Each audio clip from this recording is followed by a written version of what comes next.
بھارت کے غیر قانونی زیر قبضہ جموں کشمیر میں بھارتی پولیس نے اسلام آباد اور کلگام اضلاع میں کئی مقامات پر چھاپے مارے ہیں۔ پولیس کے کاؤنٹر انٹیلیجنس کشمیر CI کے ونگ کی ٹیموں نے اسلام آباد کی ڈسٹرکٹ جیل مٹن کے علاوہ کلگام کے سونی گام اور چولگام علاقوں میں کئی گھروں پر چھاپے مارے۔ یاد رہے کہ بھارتی فورسز اور بدنام زمانہ تحقیقاتی اداروں نے مقبوضہ علاقے میں محاصرے اور تلاشی کی کارروائیوں اور گھروں پر چھاپوں کا سلسلہ تیز کر دیا ہے، جس کا مقصد کشمیریوں کو تحریک آزادی سے وابستگی پر سزا دینا اور انہیں ڈرانا دھمکانا ہے۔ کل جماعتی حریت کانفرنس نے مقبوضہ کشمیر اور بھارت کی جیلوں میں غیر قانونی طور پر نظر بند کشمیریوں کو عدالتی دہشت گردی کا نشانہ بنانے پر شدید تشویش کا اظہار کیا ہے۔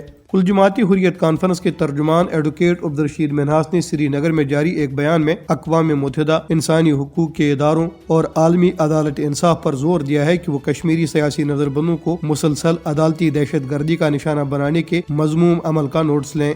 انہوں نے کہا کہ مودی کی ہندوتوا حکومت مختلف اونچے ہتھکنڈوں کے ذریعے ان کی نظر بندی کو طول دے رہی ہے۔ نظر بندوں کو طبی سمیت تمام بنیادی سہولیات سے محروم رکھا گیا ہے۔ مقامی اور بین الاقوامی قوانین کے تحت سیاسی قیدیوں کو جو حقوق حاصل ہیں، کشمیری نظر بندوں کو ان تمام سے محروم رکھا گیا ہے۔ ترجمان نے کہا کہ جھوٹے الزامات کے تحت گرفتار کشمیریوں کو ان کے جرائم کے دستاویزی ثبوت فراہم نہیں کیے جا رہے اور وہ برس ہا برس سے بغیر کسی عدالتی کارروائی کے سلاخوں کے پیچھے ہیں۔ ادھر مقبوضہ کشمیر میں مودی حکومت کے مسلط کردہ لیفٹیننٹ گورنر کی زیر قیادت انتظامیہ نے ایک اور کشمیری کی جائیداد ضبط کر لی ہے۔ انتظامیہ نے مقبوضہ وادی کے ضلع کلگام کے رہائشی مشتاق احمد بٹ کا رہائشی مکان غیر قانونی سرگرمیوں کی روک تھام کے کالے قانون UAPA کے تحت قبضے میں لے لیا۔ انتظامیہ نے جائیداد کی ضبطی کا جواز پیش کرنے کے لیے کہا ہے کہ مشتاق احمد بٹ نے گھر میں عسکریت پسندوں کو پناہ دی تھی۔ اگست 2019 میں مقبوضہ جموں کشمیر کی خصوصی حیثیت کی منسوخی کے بعد سے بھارتی حکومت نے عام شہریوں اور مختلف تنظیموں سے تعلق رکھنے والے مکانوں، دکانوں اور زمینوں سمیت سینکڑوں جائیدادوں پر قبضہ کر لیا ہے۔ اس مہم کا مقصد کشمیریوں کو معاشی طور پر کمزور کرنا اور ان کی زمینوں پر غیر کشمیریوں کو آباد کرنا ہے تاکہ خطے میں آبادی کا تناسب تبدیل کیا جا سکے۔